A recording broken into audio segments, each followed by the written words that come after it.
Welcome back to Visal media. ഞാൻ ഫക്രുദ്ദീൻ ഫന്താർ. കഴിഞ്ഞ ദിവസം ഞാൻ മാധ്യമങ്ങളിൽ ഒരു വാർത്ത കണ്ടു. ഭയങ്കര ഷോക്കിംഗ് ആയ ന്യൂസ്. കാസർഗോഡ് നിന്നാണ്. നമുക്കൊരിക്കലും വിശ്വസിക്കാൻ കഴിയാത്ത രീതിയിലേക്കൊക്കെയാണ് ആളുകൾ ചിന്തിക്കുന്നതും പ്രവർത്തിക്കുന്നതും. ഈ വാർത്ത കണ്ടാൽ മനസ്സിലാവും. നിങ്ങൾ ആദ്യം ഏഷ്യാനിൽ വന്ന വാർത്ത ഒന്ന് കാണാം. കാസർഗോഡ് മാങ്ങാട് സ്വദേശിയായ 59 വയസ്സുകാരനാണ് ഹണി ട്രാപ്പിൽപ്പെട്ടത്. 7 അംഗ സംഘം 5 ലക്ഷം രൂപ തട്ടിയെടുത്തു. കോഴിക്കോട് പെരുമണ്ണ സ്വദേശി 37 വയസ്സുകാരനായ പി ഫൈസൽ, ഭാര്യ കുറ്റിക്കാട്ടൂർ സ്വദേശി 29 വയസ്സുകാരി MP റുബീന, കാസർഗോഡ് ശ്രീബാഗൂർ സ്വദേശി 48 വയസ്സുകാരൻ N സിദ്ദീഖ്, മാങ്ങാട് സ്വദേശി 40 വയസ്സുകാരൻ ദിൽഷാദ്, മുട്ടത്തൊടി സ്വദേശി 40 വയസ്സുകാരി നഫീസത്ത് മിസ്രിയ, മാങ്ങാട് സ്വദേശി 32 വയസ്സുകാരൻ അബ്ദുള്ള കുഞ്ഞി, പടന്നക്കാട് സ്വദേശി 42 വയസ്സുകാരൻ റഫീഖ് എന്നിവരെയാണ് മേൽപ്പറമ്പ് പോലീസ് അറസ്റ്റ് ചെയ്തത്.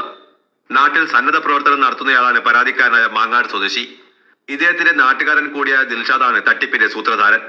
ദിൽഷാദിന്റെ നിർദ്ദേശപ്രകാരം റുബീന വിദ്യാർത്ഥി എന്ന വ്യാജന പരാതിക്കാരനുമായി സൗഹൃദം സ്ഥാപിച്ചു. പഠനത്തിനായി ലാപ്ടോപ്പ് വാങ്ങിത്തരണമെന്നായിരുന്നു ആവശ്യം. ഇതിനായി മംഗളൂരുവിലെത്തിയ പരാതിക്കാരനെ ഹോട്ടൽ മുറിയിലെത്തിച്ച് യുവതിക്കൊപ്പം നിർത്തി നഗ്നനാക്കി സംഘം ചിത്രങ്ങൾ പകർത്തി. ഈ മാസം 25-നായിരുന്നു സംഭവം. 5 ലക്ഷം രൂപ നൽകിയില്ലെങ്കിൽ ദൃശ്യങ്ങൾ സാമൂഹിക മാധ്യമങ്ങളിൽ ഉൾപ്പെടെ പ്രചരിപ്പിക്കുമെന്നായിരുന്നു ഭീഷണി. 10,000 രൂപ അന്നു തന്നെ നൽകി. പിറ്റേന്ന് പടന്നക്കാട് വെച്ച് ബാക്കി തുകയും കൈമാറി. എന്നാൽ സംഘം വീണ്ടും 59 വയസ്സുകാരനോട് പണം ആവശ്യപ്പെട്ടതോടെയാണ് പോലീസിൽ പരാതി നൽകിയത്. തുടർന്ന് പോലീസ് നിർദ്ദേശമനുസരിച്ച് പണം നൽകാനെന്ന വ്യാജന സംഘങ്ങളെ വിളിച്ചു വരുത്തുകയായിരുന്നു. ഈ സംഘം മറ്റാളുകളെയും ഇത്തരത്തിൽ ഹണി ട്രാപ്പിൽപ്പെടുത്തി പണം തട്ടിയിട്ടുണ്ടോ എന്നും പോലീസ് അന്വേഷിക്കുന്നുണ്ട്. അപ്പൊ ഈ ഒരു പ്രതികളെ കുറിച്ച് ഈ റുബീനയും അടങ്ങുന്ന ആളുകളൊന്നും ആദ്യമല്ല. ഇതിനു മുൻപും ഇവര് പല രീതിയിലുള്ള കേസുകൾ അകപ്പെട്ട ആളുകളാണ്. പോലീസ് അന്വേഷണത്തിൽ ഒരാള് ചില്ലറക്കാരല്ല എന്ന് മനസ്സിലായിട്ടുണ്ട്. കാസർഗോഡ് 59 വയസ്സുകാരനെ ഹണി ട്രാപ്പിൽപ്പെടുത്തി 5 ലക്ഷം രൂപ തട്ടിയെടുത്ത സംഭവത്തിൽ ഇന്നലെ പ്രതികൾ പിടിയിലായിരുന്നു.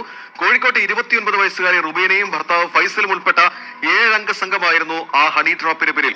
ഇവർ നേരത്തെയും നിരവധി കേസുകളിൽ പ്രതികളായിട്ടുണ്ടെന്ന വാർത്തയാണ് ഇപ്പോൾ പുറത്തുവരുന്നത്. ഫൈസൽ ബലാത്സംഗ കേസിലെ പ്രതിയാണ്. മുഖ്യ സൂത്രധാരന ദിൽഷാദ് മോഷണ കേസിലും ഉൾപ്പെട്ടിട്ടുണ്ട്. അങ്ങനെ പല കേസുകളിൽ പ്രതികളാണ് ഇവർ. അതുപോലെ തന്നെ മറ്റാരെങ്കിലും ഈ സംഘം ഹണി ട്രാപ്പിൽ കുടുക്കിയിട്ടുണ്ടോ എന്ന പരിശോധനയിലാണ് മേൽപ്പറമ്പ് പോലീസ് ഇപ്പോൾ.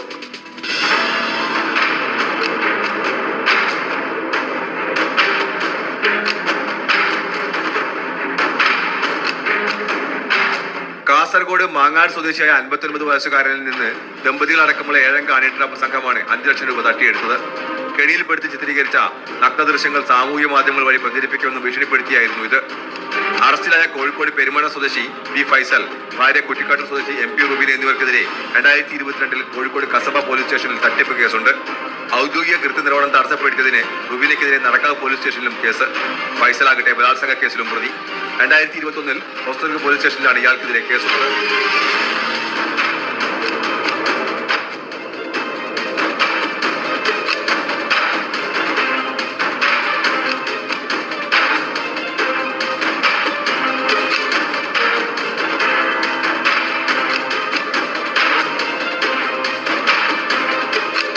പടന്നക്കാടുള്ള റഫീഖിന്റെ വീട്ടിലെത്തിച്ച് 59 വയസ്സുകാരനെ മർദ്ദിച്ച് ഭീഷണിപ്പെടുത്തുകയായിരുന്നു. 5 ലക്ഷം രൂപ തട്ടിയെടുത്തതിൽ 58,000 രൂപ അന്വേഷണ സംഘം കണ്ടെത്തിയിട്ടുണ്ട്.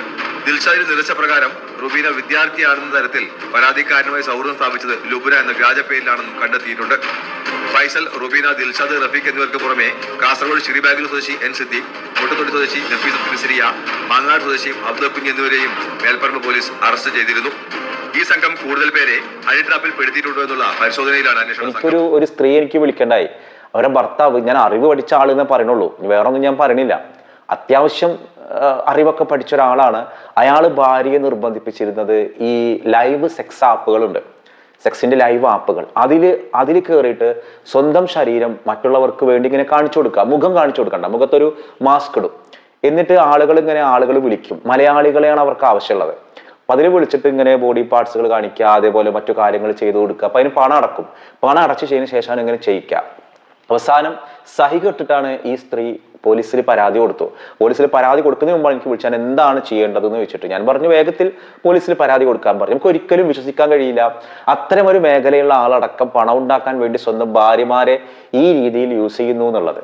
ഈ അടുത്ത് മാതൃഭൂമിയിൽ വേറൊരു റിപ്പോർട്ട് വായിച്ചു. തിരുവനന്തപുരം ജില്ലകളിലും കോഴിക്കോട് ജില്ലകളിലും കൊച്ചി ഭാഗത്തൊക്കെ ആയിട്ട് ഭയങ്കര പരസ്യം, സ്ത്രീകളെ ജോലിക്ക് ആവശ്യമുണ്ട്. അങ്ങനെ സ്ത്രീകളെ ജോലിക്ക് ആവശ്യമുണ്ട്, സ്ത്രീകളെ മാത്രമേ ജോലിക്ക് ആവശ്യമുള്ളൂ, അതേപോലെ യുവതികളായ സ്ത്രീകളാണ് ആവശ്യമുള്ളത്, സൗന്ദര്യമുള്ള സ്ത്രീകളെയാണ് ആവശ്യമുള്ളത് എന്നൊക്കെയാണ് അതിൽ ഉണ്ടായിരുന്നത്.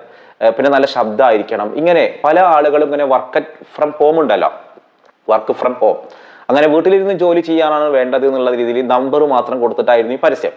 അങ്ങനെയാണ് മാതൃഭൂമി ചാനൽ ഒരു അന്വേഷണം നടത്തി. ആ ഇൻവെസ്റ്റിഗേഷൻ റിപ്പോർട്ടാണ് മാതൃഭൂമിയിൽ വന്നത്. അതിൽ പറയുന്ന ഒരു കാര്യം, ഇവർ അന്വേഷിക്കുമ്പോൾ നടക്കുന്ന ഒരു കാര്യം വെച്ചാൽ ഇതിലേക്ക് വിളിക്കുന്നത് ഡേറ്റിംഗ് ആപ്പുകളിലേക്കാണ്. ഡേറ്റിംഗ് ആപ്പ് എന്ന് പറഞ്ഞാൽ ഇങ്ങനെ കൊഞ്ചിക്കൊഴഞ്ഞിങ്ങനെ സംസാരിക്കുക, ഇത് കേൾക്കാൻ വേണ്ടി സംസാരിക്കാൻ വേണ്ടി നിൽക്കുന്ന കുറെ ആളുകളുണ്ട്.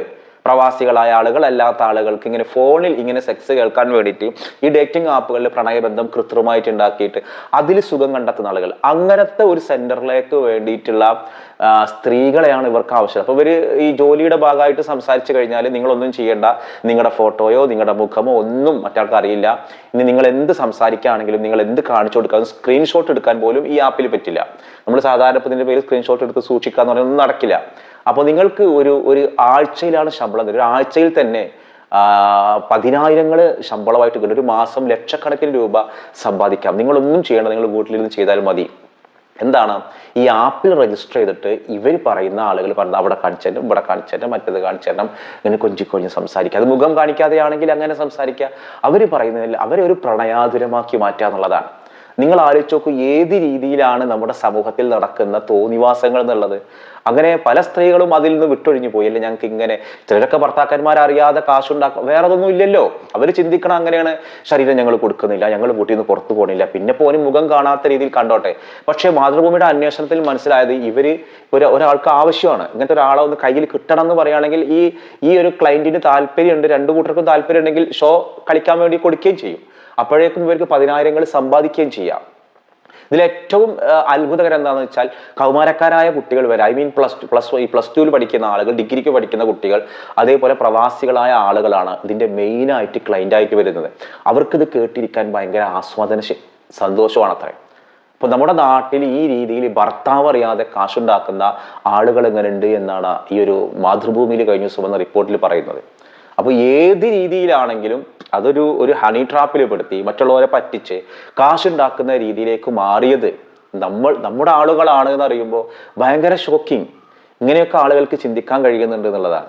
ശരിക്ക് മഹൽ അടിസ്ഥാനത്തിൽ ഇത്തരം ആളുകൾ ക്രൈമിൽ പെട്ടത് ശരിയായ വസ്തുതയാണെങ്കിൽ അത്തരം ആളുകളെ ബഹിഷ്കരിക്കുന്ന ഒരു തലത്തിലേക്ക് മാറ്റിയിട്ട് ഇതിനൊക്കെ ഒരു ചട്ടക്കൂട് ഉണ്ടാക്കാൻ നമ്മൾ തയ്യാറാവണം. പിന്നെ ഏറ്റവും നിർഭാഗ്യം എന്താണെന്ന് വെച്ചാൽ, വരുന്നപ്പോൾ ഈ മഹലുമായിട്ട് വലിയ ബന്ധമുള്ള ആളുകളൊന്നും ആവില്ല. ഈ ടൗണിലേക്ക് അങ്ങോട്ട് ചെല്ലുമ്പോൾ പിന്നെ നേരും നെറിയൊന്നും ഇല്ല. അവിടെ ആണും പെണ്ണും സുഖവും സന്തോഷവും മാത്രമേ ഉള്ളൂ. പണം ഉണ്ടാക്കാൻ വേണ്ടിയിട്ട് ഏത് രീതി വേണമെങ്കിലും സ്വീകരിക്കാൻ തയ്യാറുമാണ്. അപ്പോൾ ഈ ഒരു കാസർഗോഡ് നിന്ന് ഞാൻ ഈ കേട്ട വാർത്ത കേട്ടപ്പോൾ ഭയങ്കര ഷോക്കിംഗ് ആയി.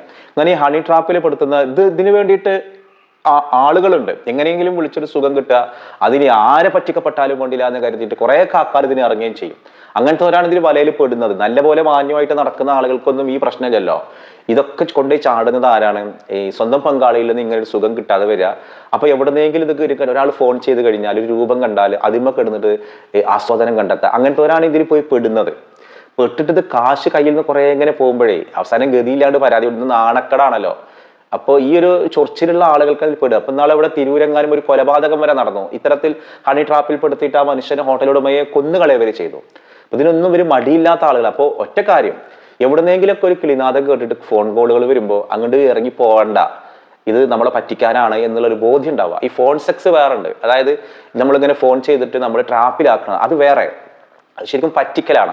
ഇത് നമ്മൾ പണം കൊടുത്ത് നമ്മുടെ ലോകത്തെ കുറിച്ച് നമുക്ക് അറിയായിട്ടാണ്. നമ്മൾ ഏത് രീതിയിൽ വേണമെങ്കിലും ലൈംഗിക സുഖം കണ്ടെത്താൻ വേണ്ടിയുള്ള ആപ്പുകളിലേക്കൊക്കെ ഇറങ്ങി.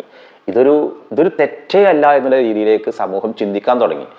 എനിക്കൊരിക്കൽ ഒരു ലേഡി വിളിച്ചിട്ട് പരാതി പറഞ്ഞത്, ഇവർ ഭർത്താവിൻ്റെ ഫോണിൽ സെക്സ് ലൈവ് ചാറ്റ് ചെയ്യുന്നതിലൊക്കെ വളരെ പങ്കുണ്ട്, ഇത് നിർത്താൻ എന്താ ചെയ്യാതെ നിങ്ങൾക്ക് ഇങ്ങനെ മനസ്സിലായി. ഭർത്താവിൻ്റെ ഫോൺ ഇവർ ഹാക്ക് ചെയ്തിക്കാണ്. അതായത് ഈ പെൺകുട്ടിയുടെ കൂടെ പഠിച്ച ഒരാൾ ഈ ടെലികമ്മ്യൂണിക്കേഷനിൽ ഓഫീസിൽ വർക്ക് ചെയ്യാണ്. അപ്പോൾ അവർ മുഖാന്തരം ഭർത്താവിൻ്റെ വാട്സപ്പ് ഇവർ ഹാക്ക് ചെയ്തു. ഭർത്താവ് ആരോടൊക്കെ ചാറ്റ് ചെയ്യുന്നു, ഫോണിൽ എന്തൊക്കെ ചെയ്യുന്നു, ഇതൊക്കെ നന്നായിട്ട് ഈ പെൺകുട്ടിക്ക് അറിയാം. പെൺകുട്ടി ഇവിടെ ഇരുന്ന് ഇങ്ങനെ കാണുന്നുണ്ട്. അതിൻ്റെ സ്ക്രീൻഷോട്ടൊക്കെ എനിക്ക് ഇങ്ങനെ അയച്ചു തരാം. കണ്ടില്ല സാറേ, ഇതിൽ കയറിയിരിക്കണം. അപ്പോൾ ഓരോരോ പേരുകളൊക്കെ ഉള്ള സ്റ്റോറീസൊക്കെ ഉള്ളതിൽ കയറിയിട്ട് അതൊക്കെ ഈ പെണ്ണറിയാണ്. ഇതിനെ ചൊല്ലിയിട്ട് ഭർത്താവിനോട് വഴക്കായി. ഭർത്താവൊക്കെ നിഷേധിക്കുകയാണ്. അപ്പോൾ തെളിവുണ്ടായച്ചോടത്തേക്ക് അവിടെ പിന്നെ അടിയായി, ഭയങ്കര വർത്താനായി. അപ്പോൾ ഇന്നോട് ചോദിക്കുന്നത് ഇത് നിർത്താൻ എന്താ ചെയ്യാന്നുള്ളതാണ്. അപ്പോൾ ആളുകൾ ഈ പ്രവാസികളായ ഇനിയിപ്പോൾ എല്ലാ പ്രവാസികളും ഇങ്ങനെയാണെന്നല്ല ഉദ്ദേശിച്ചത്. ഇതിന് പ്രവാസിയാവുമെന്നും വേണ്ട. ഇത് എവിടെ നിന്ന് കിട്ടുന്നു അവിടേക്ക് പോകുന്ന മൊറാലിറ്റി ഇല്ലാത്ത ആളുകൾക്കാണ് ഇത് സംഭവിക്കുന്നത്. അപ്പൊ ഏതായാലും ഇതൊക്കെ ഒരു വളരെ ചതിയാണ്. ഈ രീതിയിലൊന്നും ആവരുത് എന്നുള്ളത് അറിയാം. അപ്പൊ ഈ മാതൃഭൂമിയിൽ വന്ന ഈ ഒരു ഡേറ്റിങ്ങിന്റെ വിഷയം വളരെ വിവാദമാണ്. ഇനിയിപ്പോ ഇതൊക്കെ ചെയ്തിട്ട് ഇവര് ഞങ്ങളുടെ മുഖമൊന്നും കാണിക്കില്ല, ഞങ്ങളെ വിവരങ്ങൾ കൊടുക്കില്ല, ക്ലയന്റിന് കൊടുക്കില്ല എന്ന് പറഞ്ഞാൽ ഇവരെന്നെ കൊടുക്കുന്ന കേസുകളുണ്ട്. എന്നിട്ട് ട്രാപ്പിലാക്കിയിട്ട് അവരെ കൊണ്ട് യൂസ് ചെയ്യിക്കുക. പിന്നെ അവർക്ക് ഇത് പുറത്തു നടക്കാൻ പറ്റാതാവും. അതൊരു വലിയ ചതിയാണ്. ചതിയുടെ ലോകമാണ് നമ്മുടെ മുന്നിലുള്ളത്. അതിന് ഏറ്റവും വലിയ സെക്സ് ആൻഡ് മണി, ഇത് രണ്ട് ആളുകൾക്ക് വേണ്ടുള്ളൂ. കലികാലം നമ്മൾ പറയില്ലേ, ഇത് ലോകം അവസാനിക്കാനായി എന്നൊക്കെ പറയണത്. ഒരു പക്ഷേ ഇത്തരം കാഴ്ചകൾ മുമ്പിൽ കാണുമ്പോഴാണ് നമ്മൾ അങ്ങനെ ചിന്തിച്ചു പോവുക. അപ്പോൾ എന്തായാലും ഈ വിഷയമായിട്ട് ബന്ധപ്പെട്ട് നിങ്ങൾക്ക് അറിയാവുന്ന വിവരങ്ങൾ കമന്റ് ചെയ്യണം. മറ്റൊരു ദിവസം മറ്റൊരു വീഡിയോയുമായി വീണ്ടും കാണാം.